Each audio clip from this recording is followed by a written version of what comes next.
नाज़रीन, अब रुख करते हैं अटक के मशहूर और मरूफ कस्बा दोमैल की तरफ, जहाँ से हमारे district bureau chief Altaf Tahir की रिपोर्ट के मुताबिक हाजी मोहम्मद इकबाल के फरजंद अर्जुमान मोहम्मद असर रिश्ते इज़्दिवाज में मुंसलिक हो गए।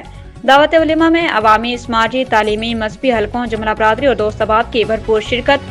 और दूल्हा के वालिद हाजी मोहम्मद इकबाल, भाई हाफिज ताहिर महमूद, हाफिज आबिद और दूल्हा मोहम्मद अजहर को दिली मुबारकबाद पेश की। निकाह इस्लाम का पसंदीदा अमल है जो न सिर्फ रूहानी सुकून का बायस बनता है बल्कि माशरती इस्लाह का जरिया भी है।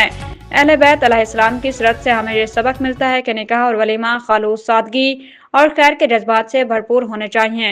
इमाम हुसैन अलैहिस्सलाम के वलीमा में गुरबा और मसाकीन को खास दावत दी गई, जिससे मालूम होता है कि वलीमा सिर्फ खाना नहीं बल्कि सदका खैरात और इज्तिमाई मोहब्बत का इजहार भी है। नबी करीम सल्लल्लाहु अलैहि वसल्लम ने हजरत अली अलैहिस्सलाम और हजरत फातिमा ज़हरा अलैहिस्सलाम के निकाह पर वलीमा करवाया, जो साबित करता है कि वलीमा करना सुन्नत रसूल सल्लल्लाहु अलैहि वसल्लम है। इधर सीनियर सहाफ़ी और कालम निगार अल्ताफ ताहिर ने मोहम्मद अजहर को दिली मुबारकबाद पेश की और कहा कि इमाम जाफर सादिक अलैहिस्सलाम ने फरमाया, 2 रकात नमाज जो शादीशुदा शख्स पढ़ता है वो 70 नमाज रकात नमाज से बेहतर है जो गैर शादीशुदा पढ़े।